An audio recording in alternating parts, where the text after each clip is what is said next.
आपके सामने जो भतीजा है आपका वो रिश्तेदारी अलग है वो। उपचुनाव को लेकर बीजेपी ने अपने प्रत्याशियों का ऐलान कर दिया है, जिसमें करहल सीट से बीजेपी ने अनुजेश यादव को मैदान में उतारा है। करहल के सीट में बीजेपी कभी जीवन नहीं, कई पीढ़ियां तक नहीं जीत पाएगी।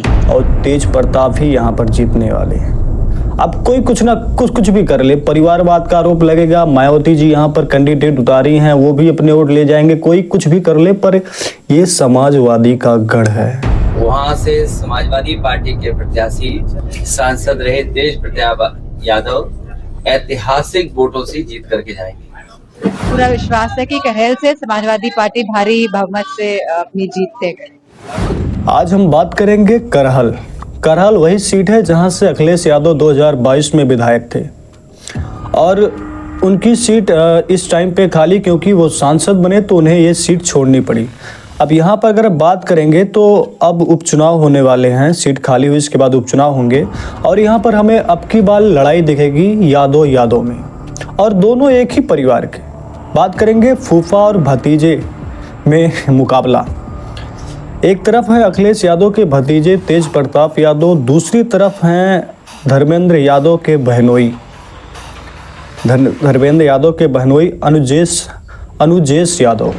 देखिए कितना गजब का है। भाजपा ने अब की बार यहाँ से यादव को उतारा है। भाजपा भी मानती है कि भैया करहल में अगर हम देखें तो यादव की संख्या लगभग 1,30,000 है और दूसरी तरफ देखते हैं तो और भी संख्या है। अब यहाँ पर अगर जातीय समीकरण की बात करें तो यादव की संख्या 1,30,000 है और अनुसूचित की बात करें तो 60,000 है। इसके साथ 50,000 शाक्य हैं, 30,000 ठाकुर, 30,000 पाल और बघेल, 25,000 मुस्लिम, 20,000 लोधी, 20,000 ब्राह्मण, 15,000 बनिया समाज के मतदाता हैं।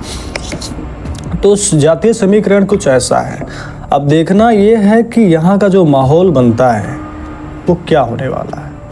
भाजपा नेता भी मानते हैं कि करहल में मुकाबला आसान नहीं है। पार्टी को मूल कैडर में करहल के लिए कोई मजबूत प्रत्याशी भी नहीं मिल रहा था, लेकिन अब इसके बावजूद सपा के परिवारवाद के मुकाबले को लेकर परिवार में बनाम परिवार के लिए आजमगढ़ से सांसद धर्मेंद्र यादव के बहनोई अनुजेश यादव को प्रत्याशी बनाया, ताकि सपा से नाराज यादव और साग के वोट अनुजेश के नाम पर भाजपा को मिल सके। ये जान लीजिए आप, बीजेपी के लोग कभी करहल को कभी जीत नहीं पाएंगे। अब कहाँ सपना देख रहे हैं मुंगेरी लाल का? करहल का यादव इतना जानकार है, वो नेता का लंगोटिया यार है। और अखिलेश उनके लड़के रहे विधायकी जीते और वो सीट छोड़ दिए, फिर तेज प्रताप को लड़ा दिए। तो अखिलेश की लड़ाई है, वहाँ किसी की दाल गलाई नहीं करेगी। हमारे शेरवा के आगे चट्टान का करी हो, साइकिल अगवा बढ़े तो दुश्मन का करी। यादव को इसलिए उतारा गया कि जो यादव हैं यादव का वोट मिलेगा, ब्राह्मणों का वोट मिलेगा और शाक्य का वोट मिलेगा। तो इससे हो सकता है हम अखिलेश यादव यानी कि समाजवादी पार्टी को यहाँ पर कमज़ोर कर सके और हमारी जीत हो सके। पर इतना आसान थोड़ी है कि पहले से ज़्यादा समर्थन है, हर वर्ग के लोग साथ हैं, हर वर्ग के लोगों का सहयोग और समर्थन मिलेगा। परिणाम बहुत ऐतिहासिक होने वाला है करहल विधानसभा। तेज प्रताप यादव उर्फ तेजू मुलायम की तीसरी पीढ़ी के सदस्य हैं जो राजनीति में हैं। रिश्ते में तेजू यानी कि अखिलेश यादव के भतीजे हैं। 2014 के लोकसभा चुनाव में जब मुलायम सिंह आजमगढ़ और मैनपुरी से निर्वाचित हुए तो उन्होंने मैनपुरी सीट से इस्तीफा दिया। यहां उपचुनाव हुआ तो तेज प्रताप यादव को सपा प्रत्याशी बनाया और वह जीतकर पहली बार लोकसभा पहुंचे, यानी कि वो सांसद भी रह चुके हैं तेज प्रताप यादव।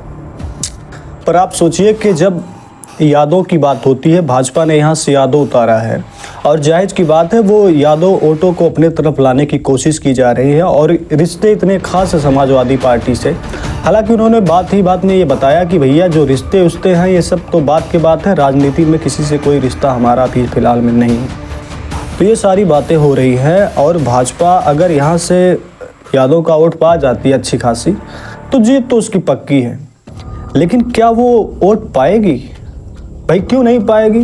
भाजपा के पास मुद्दा नहीं है कि परिवारवाद है, ये अपने परिवार में ही लोगों को टिकट दिया जाता है इनको। लेकिन ये परिवारवाद कितना कामयाब होगा? भाजपा में क्या परिवारवाद नहीं हो रहा? भाजपा में भी नंबर 1 का परिवारवाद हो रहा है। अब देखेंगे कई जगह पर, अभी देखिए जितने उपचुनाव हो रहे हैं झारखंड वारखंड में और मध्य प्रदेश में, यहाँ पर कितने बेटों को टिकट दिया जा रहा है। खैर वो परिवारवाद की बात अलग है।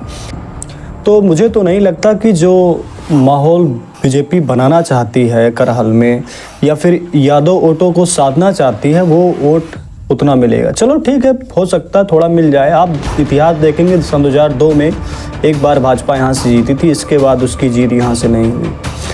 तो अब और दूसरी बात, सोवरेन यादव अभी पिछले चुनाव में 17 में लड़े थे, वो भी जीते थे। हालांकि वो कम वोटों जीते थे, पर अखिलेश यादव जब लड़ते हैं लगभग 78,000 वोटों से जीत होती है।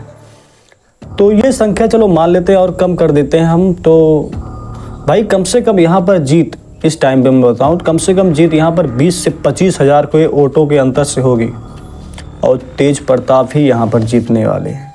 अब कोई कुछ भी कर ले, परिवारवाद का आरोप लगेगा। मायावती जी यहाँ पर कैंडिडेट उतारी हैं, वो भी अपने वोट ले जाएंगे। कोई कुछ भी कर ले, पर ये समाजवादी का गढ़ है, करहल गढ़ है। 2002 में कैसे क्या हुआ, जीत गई, लेकिन इसके बाद आप माहौल देखेंगे तो नहीं जीत सकती भाई।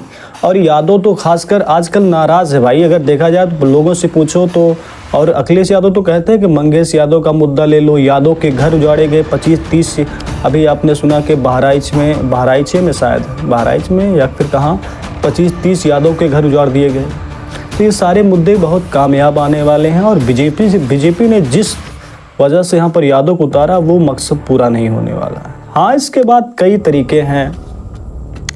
ABM हो सकता है, जैसे अखिलेश यादव कह रहे हैं कि यहाँ के प्रभारी हटाए जा रहे हैं, BLO हटाए जा रहे हैं, और जो चुनाव में अधिकारी काम करेंगे उनको बदला जा रहा है, ये किया जाएगा, वो किया जाएगा। लाठियाँ चलवा देते हैं तो ये पुलिस बिठा देते, लोगों को वोट नहीं डालने देते मुस्लिम को। ऐसे आरोप लगते हैं और ये सब आरोप कुछ सच भी होते हैं, कुछ ना भी सच होते हैं। तो कहीं ना कहीं मुझे लगता है कि कुछ भी कर ले, पर करहल से जीतना इतना आसान नहीं होगा बीजेपी के लिए।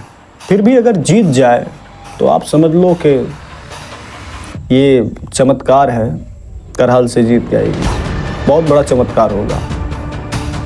खैर, आप अपनी राय कमेंट में बताइएगा। धन्यवाद, नमस्कार। कह सकता हूँ कि पहले से ज़्यादा समर्थन है, हर वर्ग के लोग साथ हैं, हर वर्ग के लोगों का सहयोग और समर्थन मिलेगा। परिणाम बहुत ऐतिहासिक होने वाला है करहल विधानसभा।